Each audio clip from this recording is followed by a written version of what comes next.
कर्पूरिघोरं करुणावतारं संसारसारं भुजगेन्द्रहारं सदा वसन्तं हृदयारविन्दे भवं भवानी सहितं नमामि। श्री शिवाय नमस्तुभ्यम। आज आप सुन रहे हैं श्री शिव महापुराण कथा रुद्र संहिता के द्वितीय खंड सती से। आज की पावन दिवस हम सुनेंगे नारद जी के प्रश्न और ब्रह्मा जी के द्वारा उनका उत्तर, सदाशिव से त्रिदेवों की उत्पत्ति तथा ब्रह्मा जी से देवता आदि की सृष्टि के पश्चात एक नारी और एक पुरुष का प्रकाट्य। नारद जी ब्रह्मा जी से बोले कि हे महाभाग, हे महाप्रभु, हे विधाता, आपके मुखारविंद से मंगल कारिणी शंभु कथा सुनते सुनते मेरा जी नहीं भर रहा है। अतः भगवान शिव का सारा शुभ चरित्र आप मुझसे कहिए। संपूर्ण विश्व की सृष्टि करने वाले हे ब्रह्मादेव, मैं सती की कीर्ति से युक्त शिव का शुभ चरित्र सुनना चाहता हूँ। शोभाशालिनी सती किस प्रकार दक्ष पत्नी के गर्भ से उत्पन्न हुई? महादेव जी ने विवाह का विचार कैसे किया?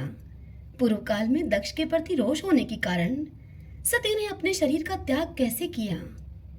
चेतना प्रकाश को प्राप्त होकर वे हिमालय की कन्या कैसे हुई? पार्वती ने किस प्रकार उग्र तपस्या की और कैसे उनका विवाह हुआ?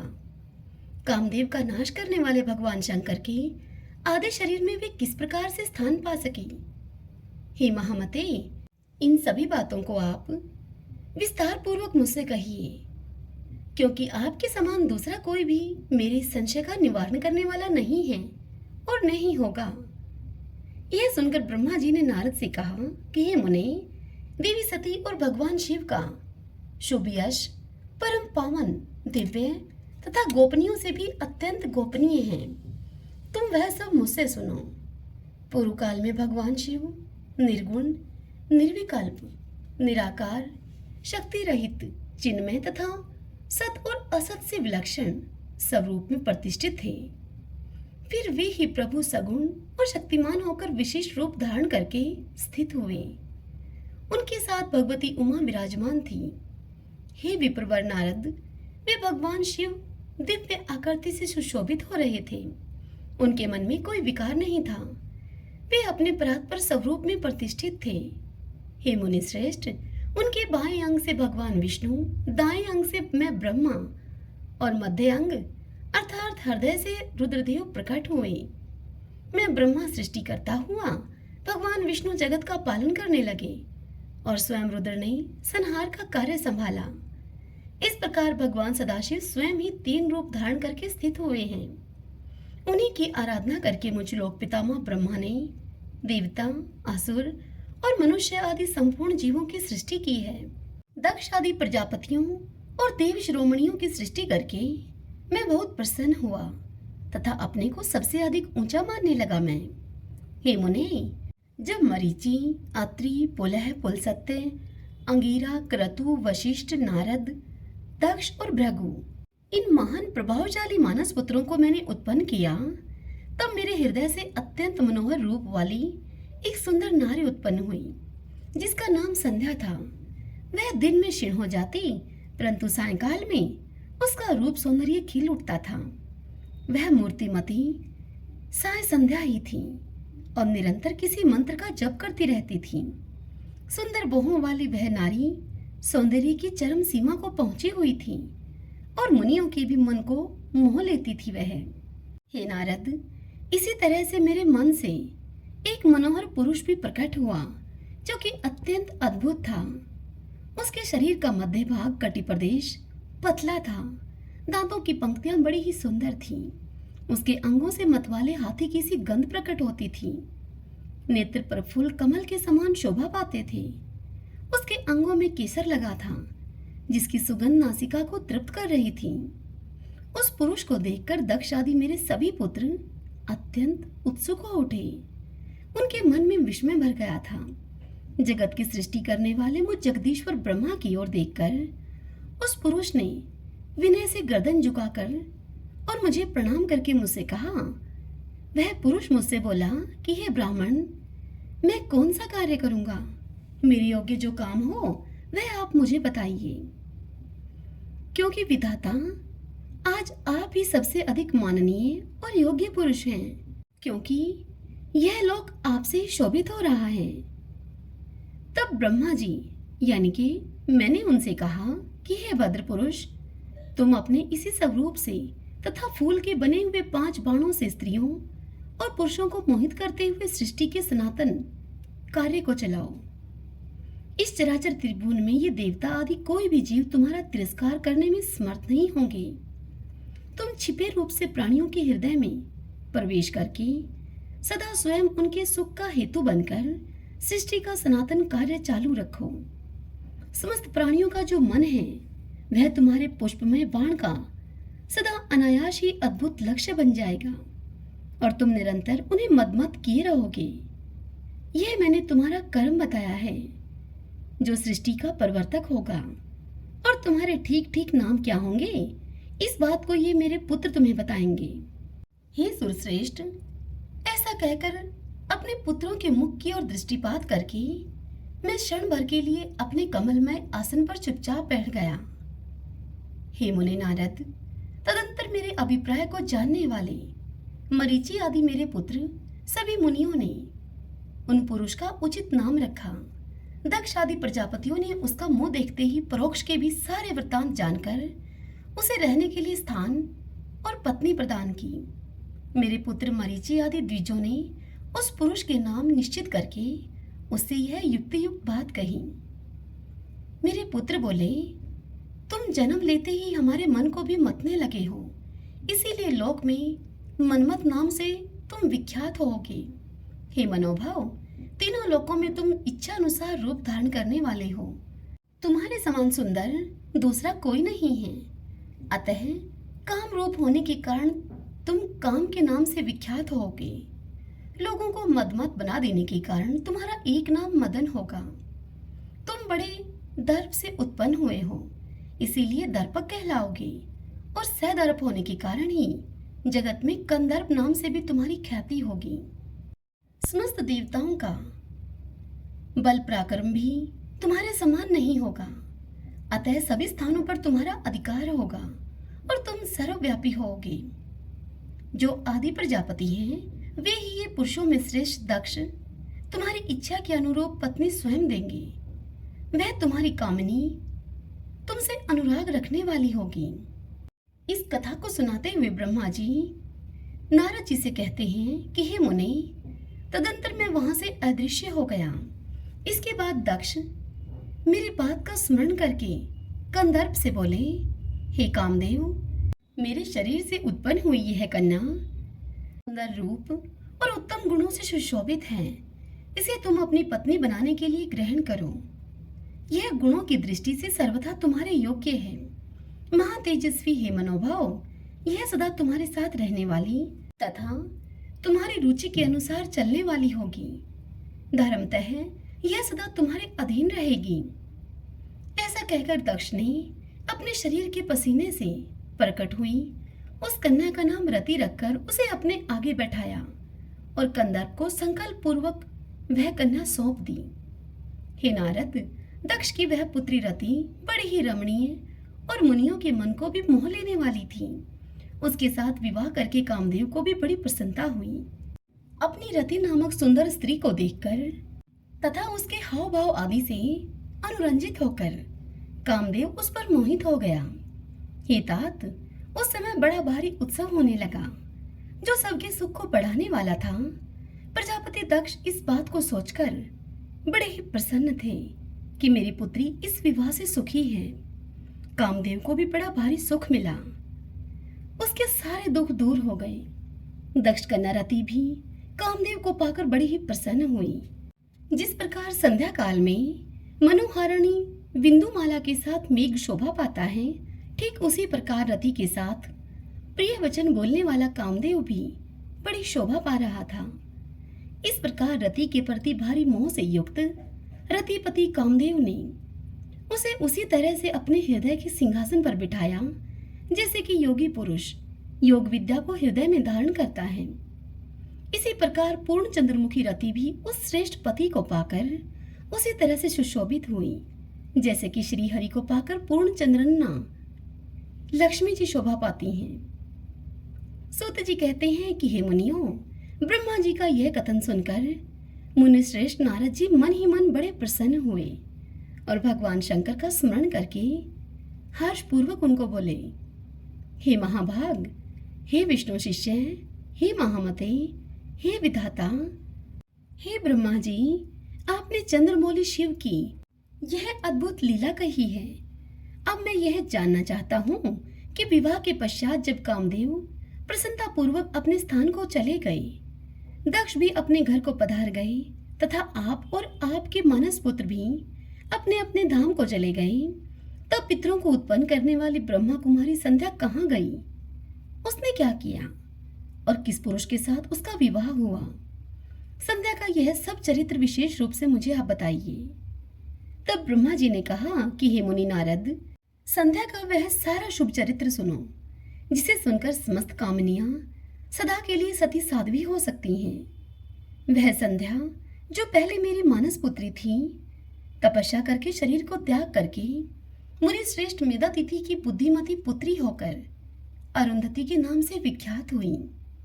उत्तम व्रत का पालन करके उस देवी ने ब्रह्मा, विष्णु और महेश्वर के कहने से श्रेष्ठ व्रतधारी महात्मा वशिष्ठ को अपना पति चुना। वह सौम्य स्वरूप वाली देवी सबकी वंदनीय और पूजनीय श्रेष्ठ पतिव्रता के रूप में विख्यात हुई। तब नारद जी ने ब्रह्मा जी से पूछा कि हे भगवान, संध्या ने कैसे, किस लिए और कहां तप किया है? किस प्रकार शरीर त्याग कर वह मेधातिथि की पुत्री हुई? ब्रह्मा, विष्णु और शिव इन तीनों देवताओं के बताए हुए श्रेष्ठ व्रतधारी महात्मा वशिष्ठ को उसने किस तरह से अपना पति बनाया? हे पितामह, यह सब मैं विस्तार के साथ आपसे सुनना चाहता हूँ। अरुंधति के इस कौतूहलपूर्ण चरित्र का आप मुझसे यथार्थ रूप से वर्णन कीजिए। यह सुनकर ब्रह्मा जी ने नारद से कहा कि हे मुने, संध्या के मन में एक बार सकाम भाव आ गया था, इसलिए साध्वी ने यह निश्चय किया कि वैदिक मार्ग के अनुसार मैं अग्नि में अपने इस शरीर की आहुति दे दूंगी।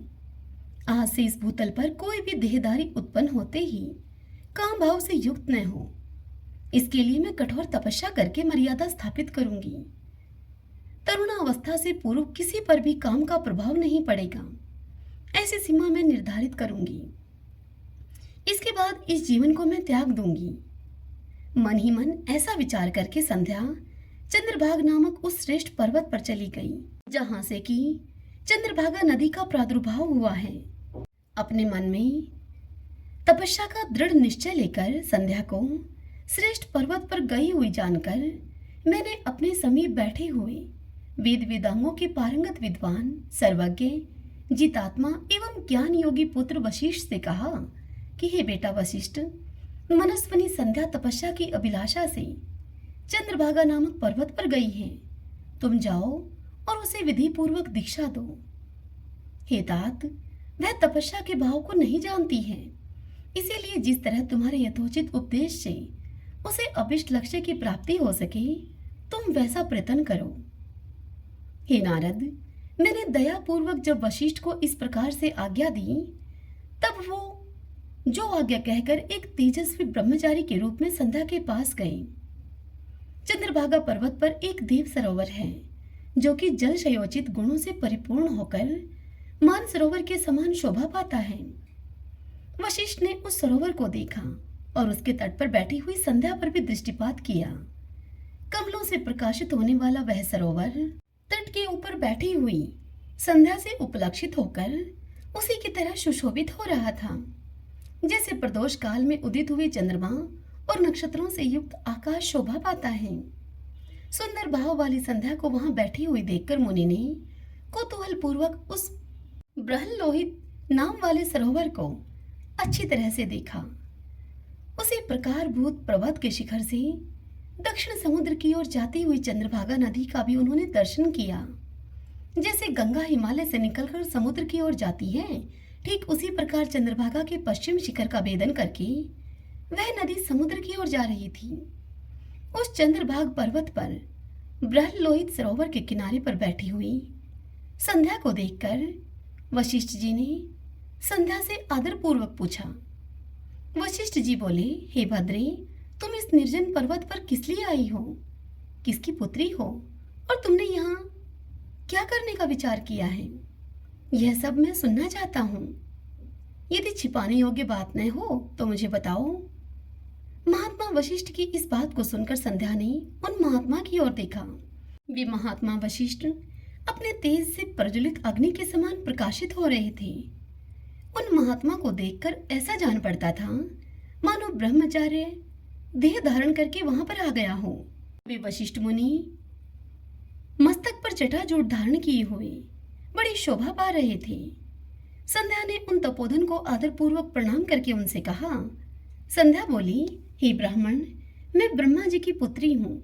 मेरा नाम संध्या है और मैं तपस्या करने के लिए इस निर्जन पर्वत पर आई हूँ। यदि मुझे उपदेश देना आपको उचित जान पड़े तो आप मुझे तपस्या की कोई विधि बताइए। मैं यही करना चाहती हूँ, दूसरी कोई भी गोपनीय बात नहीं है। मैं तपस्या के भाव को, उसके करने के नियम को बिना जाने ही इस तपोवन में आ गई हूँ, इसलिए चिंता से सूखी जा रही हूँ और मेरा हृदय कांपता है। संध्या की इस बात को सुनकर ब्रह्मवेताओं में श्रेष्ठ वशिष्ठ जी ने, जो कि स्वयं सारे कार्यों के ज्ञाता थे, उससे दूसरी कोई बात नहीं पूछी, क्योंकि वह संध्या मन ही मन तपस्या का निश्चय कर चुकी थी और उसके लिए अत्यंत उद्यमशील थी। उस समय वशिष्ठ ने मन से भक्त वत्सल भगवान शंकर का स्मरण करके संध्या से इस प्रकार कहा। वशिष्ठ जी बोले, हे शुभानने, जो सबसे महान और उत्कृष्ट तेज है, जो उत्तम और महान तप है, तथा जो सबके परम आराध्य परमात्मा हैं, उन भगवान शंभु को तुम हृदय में धारण करो, जो अकेले ही धर्म, अर्थ, काम और मोक्ष के आदि कारण हैं। उन त्रिलोकी के आदि सत्सृष्टा अद्वितीय पुरुषोत्तम शिव का तुम भजन करो। आगे बताए जाने वाले मंत्र से देवेश्वर शंभु की तुम आराधना करो, उससे तुम्हें सब कुछ मिल जाएगा, इसमें संशय नहीं है। ओम नमः शंकराय ओम, इस मंत्र का निरंतर जप करते हुए मौन तपस्या आरंभ करो तुम, और जो मैं नियम बताता हूँ उन्हें तुम सुनो। तुम्हें मौन रहकर ही स्नान करना होगा। मौन अवलंबन पूर्वक ही महादेव जी की पूजा करनी होगी। प्रथम 2 बार, छठे समय में तुम केवल जल का पूर्ण आहार कर सकती हो। जब तीसरी बार छठा समय आए तब केवल तुम उपवास किया करो। इस तरह तपस्या की समाप्ति तक छठे काल में जल आहार एवं उपवास की क्रिया होती रहेगी। हे देवी, इस प्रकार से की जाने वाली मौन तपस्या ब्रह्मचार्य का फल देने वाली तथा संपूर्ण अभिष्ट मनोरथों को पूर्ण करने वाली होती है। यह सत्य है, सत्य है, इसमें संशय नहीं है। अपने चित्त में ऐसा शुभ उद्देश्य लेकर इच्छा के अनुसार शंकर जी का चिंतन करो। वे प्रसन्न होने पर तुम्हें अवश्य ही अभिष्ट फल प्रदान करेंगे। इस तरह संध्या को तपस्या करने की विधि का उपदेश देकर मुनिवर वशिष्ठ जी यथोचित रूप से उससे विदा लेकर वहीं अंतर्ध्यान हो गए।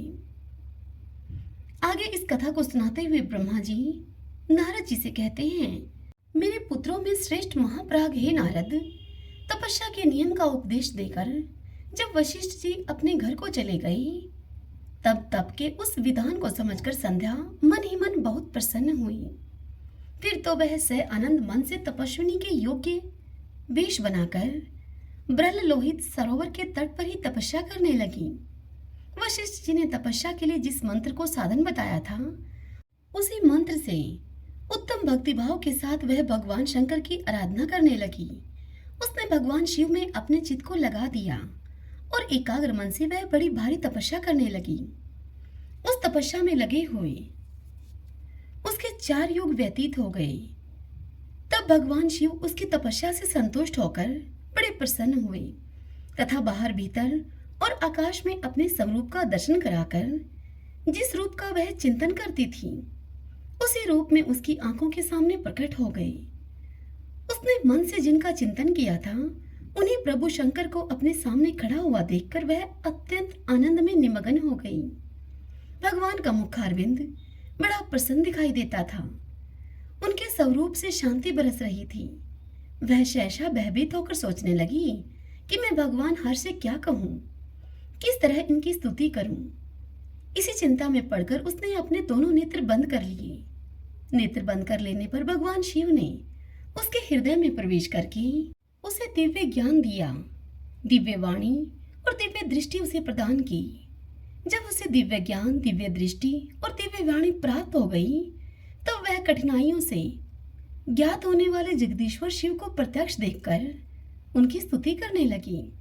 स्तुति करते हुए संध्या बोली, जो निराकार और परम ज्ञान गम्य है, जो न तो स्थूल है, न सूक्ष्म है और न उच्च ही है, तथा जिनके स्वरूप का योगी जन अपने हृदय के भीतर चिंतन करते हैं, उन्हीं लोक सृष्टा आप भगवान शिव को नमस्कार है, जिन्हें सर्व कहते हैं, जो शांत स्वरूप, निर्मल, निर्विकार और ज्ञान गम्य है, जो अपने ही प्रकाश में स्थित होकर प्रकाशित होते हैं, जिनमें विकार का अत्यंत अभाव है, जो आकाश मार्ग की भांति निर्गुण, निराकार बताए गए हैं तथा जिनका रूप अज्ञान अंधकार मार्ग से सर्वथा परे है, उन नित्य प्रसन्न आप भगवान शिव को मैं प्रणाम करती हूँ, जिनका रूप एक अद्वितीय शुद्ध, बिना माया के प्रकाशमान, सच्चिदानंदमय, सहज निर्विकार, नित्यानंदमय, सत्य, ऐश्वर्य से युक्त, प्रसन्न तथा लक्ष्मी को देने वाला है। उन आप भगवान शिव को मैं नमस्कार करती हूँ, जिनके स्वरूप की ज्ञान रूप से ही उद्भावना की जा सकती है, जो इस जगत से सर्वथा भिन्न है एवं सत्व प्रधान, ध्यान के योग्य, आत्म स्वरूप, सारभूत, सबको पार लगाने वाला तथा पवित्र वस्तुओं में भी परम पवित्र है। उन आप महेश्वर को मेरा नमस्कार है। आपका जो स्वरूप शुद्ध, मनोहर, रत्नमय आभूषणों से विभूषित तथा स्वच्छ कर्पूर की भांति गौरवर्ण है, जिसने अपने हाथों में वर, अभय, शूल और मुंड धारण कर रखा है, उस दिव्य चिन्मय सगुण साकार विग्रह से सुशोभित आप योग युक्त भगवान शिव को नमस्कार है। आकाश, पृथ्वी, दिशाएं, जल, तेज तथा काल, ये जिनके रूप हैं, उन आप परमेश्वर को नमस्कार है। प्रकृति और पुरुष जिनके शरीर रूप से प्रकट हुए हैं, अर्थात वे दोनों जिनके शरीर हैं, इसीलिए जिनका यथार्थ रूप अव्यक्त है, यानी कि बुद्धि आदि से परे है, उन भगवान शंकर को बारंबार नमस्कार है, जो ब्रह्मा होकर जगत की सृष्टि करते हैं, जो विष्णु होकर संसार का पालन करते हैं तथा जो रुद्र होकर अंत में इस सृष्टि का संहार करेंगे। उन्हीं आप भगवान सदाशिव को बारंबार नमस्कार है, जो कारण के भी कारण हैं, दिव्य अमृत रूप ज्ञान तथा अणिमा आदि ऐश्वर्य प्रदान करने वाले हैं, समस्त लोकांतरों का वैभव देने वाले हैं, स्वयं प्रकाश रूप हैं तथा प्रकृति से भी परे हैं। उन परमेश्वर शिव को नमस्कार है, उनको नमस्कार है। यह जगत जिससे भिन्न नहीं कहा जा सकता, जिनके चरणों से पृथ्वी तथा अन्य अंगों से संपूर्ण दिशाएं, सूर्य, चंद्रमा, कामदेव एवं अन्य देवता प्रकट हुए हैं और जिनकी नाभि से अंतरिक्ष का आविर्भाव हुआ है, उन्हीं आप भगवान शंभु को मेरा नमस्कार है। हे प्रभु, आप ही सबसे उत्कृष्ट परमात्मा हैं, आप ही नाना प्रकार की विद्याएं हैं, आप ही हर संहार करता है, आप ही सद ब्रह्मा तथा पर ब्रह्मा हैं। आप सदा विचार में तत्पर रहते हैं, जिनका न आदि है और न ही अंत है और न ही मध्य है, जिनसे सारा जगत उत्पन्न हुआ है तथा जो मन और वाणी के विषय नहीं है, उन महादेव जी की स्तुति मैं कैसे कर सकूंगी। ब्रह्मा आदि देवता तथा तपस्या के धनी मुनि भी जिनके रूपों का वर्णन नहीं कर सकते, उन्हीं परमेश्वर का वर्णन अथवा सत्वन में कैसे कर सकती हूँ। हे प्रभु, आप निर्गुण हैं, मैं मूढ़ स्त्री आपके गुणों को कैसे जान सकती हूँ। आपका रूप तो ऐसा है जैसे कि इंद्र के सहित संपूर्ण देवता और असुर भी नहीं जानते हैं। हे महेश्वर, आपको नमस्कार है। हे तपोमय, आपको नमस्कार है। हे देवेश्वर शंभो, मुझ पर आप प्रसन्न होइए। आपको बारंबार मेरा नमस्कार है। आगे ब्रह्मा जी नारद से कहते हैं कि हे नारद जी, संध्या का यह स्तुतिपूर्ण वचन सुनकर उसके द्वारा भली भांति प्रशंसित हुए भक्त वत्सल परमेश्वर शंकर बहुत ही प्रसन्न हुए। उसका शरीर वलकल और मरकजम से ढका हुआ था। उसके मस्तक पर पवित्र जटाजूट शोभा पा रही थी। उस समय पाले के मारे हुए कमल के समान उसके कुम्हलाए हुए मुंह को देखकर भगवान हर दया से द्रवित होकर उससे इस प्रकार बोले। महेश्वर ने कहा कि हे भद्रे, मैं तुम्हारी इस उत्तम तपस्या से बड़ा प्रसन्न हूँ। शुद्ध बुद्धि वाली हे देवी, तुम्हारे इस सत्वन से भी मुझे बड़ा संतोष प्राप्त हुआ है। अतः इस समय अपनी इच्छा के अनुसार मुझसे कोई वर मांगो।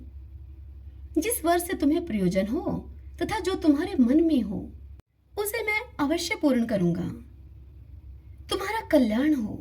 मैं तुम्हारे व्रत नियम से बड़ा ही प्रसन्न हूँ। तब प्रसन्नचित्त महेश्वर का यह वचन सुनकर अत्यंत हर्ष से भरी हुई संध्या उनको बारंबार प्रणाम करके उनसे बोली कि हे महेश्वर, यदि आप मुझे प्रसन्नता पूर्वक वर देना चाहते हैं, यदि मैं वर पाने के योग्य हूँ, यदि मैं पाप से शुद्ध हो गई हूँ, तथा हे देव, यदि इस समय आप मेरी तपस्या से प्रसन्न हैं, तो मेरा मांगा हुआ यह पहला वर आप सफल करें। हे देवेश्वर, इस आकाश में पृथ्वी आदि किसी भी स्थान में जो प्राणी हैं, वे सब के सब जन्म लेते ही काम भाव से युक्त न हो जाएं। हे नाथ, मेरी सकाम दृष्टि कहीं न पड़े। जो मेरे पति हों, वे भी मेरे अत्यंत सुहृदय हों। पति के अतिरिक्त जो भी पुरुष मुझे सकाम भाव से देखे, उसके पुरुष तव का नाश हो जाए, वह तत्काल नपुंसक हो जाए। निष्पाप संध्या का यह वचन सुनकर प्रसन्न हुए भक्त वत्सल भगवान शंकर ने संध्या से कहा कि हे देवी, हे संधे, सुनो। हे भद्रे, तुमने जो जो वर मांगा है वह सब तुम्हारी तपस्या से संतुष्ट होकर मैंने तुम्हें दिया। प्राणियों के जीवन में मुख्यतः 4 अवस्थाएं होती हैं। पहली शैशवावस्था, दूसरी कौमारावस्था, तीसरी यौवना अवस्था और चौथी वृद्धा अवस्था है। तीसरी अवस्था प्राप्त होने पर देहधारी जीव काम भाव से युक्त होंगे। कहीं कहीं दूसरी अवस्था के अंतिम भाग में ही प्राणी सकाम हो जाएंगे। तुम्हारी तपस्या के प्रभाव से मैंने जगत में सकाम भाव के उदय की यह मर्यादा स्थापित कर दी है, जिससे कि देहधारी जीव जन्म लेते ही कामासक्त न हो जाएं। तुम भी इस लोक में वैसे दिव्य सती भाव को प्राप्त करो जैसा तीनों लोकों में दूसरी किसी स्त्री के लिए संभव नहीं होगा। पानी ग्रहण करने वाले पति के सिवा जो कोई भी पुरुष सकाम होकर तुम्हारी ओर देखेगा, वह तत्काल नपुंसक होकर दुर्बलता को प्राप्त हो जाएगा। तुम्हारे पति महान तपस्वी तथा दिव्य रूप से संपन्न एक महाभाग महर्षि होंगे, जो तुम्हारे साथ 7 कल्पों तक जीवित रहेंगे। तुमने मुझसे जो जो वर मांगे थे वे सब मैंने पूर्ण कर दिए हैं। अब मैं तुमसे दूसरी बात कहूंगा जो पूर्व जन्म से संबंध रखती है। तुमने पहले से ही यह प्रतिज्ञा कर रखी थी कि मैं अग्नि में अपने शरीर को त्याग दूंगी। उस प्रतिज्ञा को सफल करने के लिए मैं तुम्हें एक उपाय बताता हूँ, उसे निसंदेह करो तुम। मुनिवर मेधा तिथि का एक यज्ञ चल रहा है जो 12 वर्षों तक चालू रहने वाला है।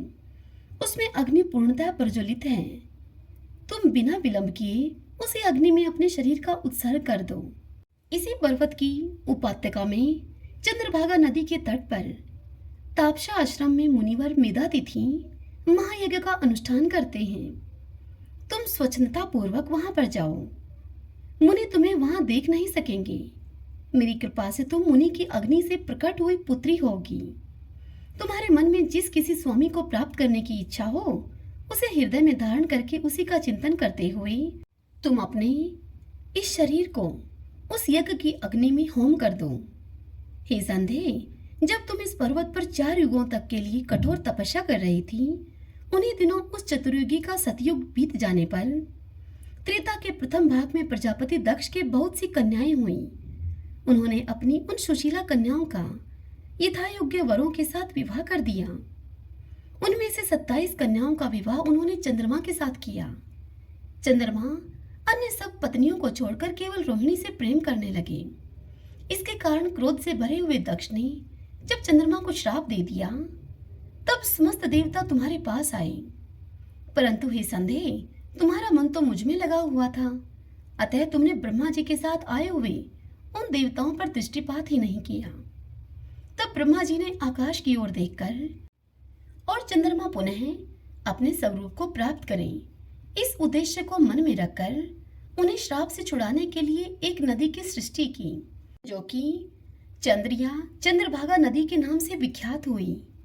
चंद्रभागा के प्रादुर्भाव काल में ही महर्षि मेधातिथि यहाँ पर उपस्थित हुए थे। तपस्या के द्वारा उनकी समानता करने वाला न तो कोई हुआ है, न है और न ही होगा।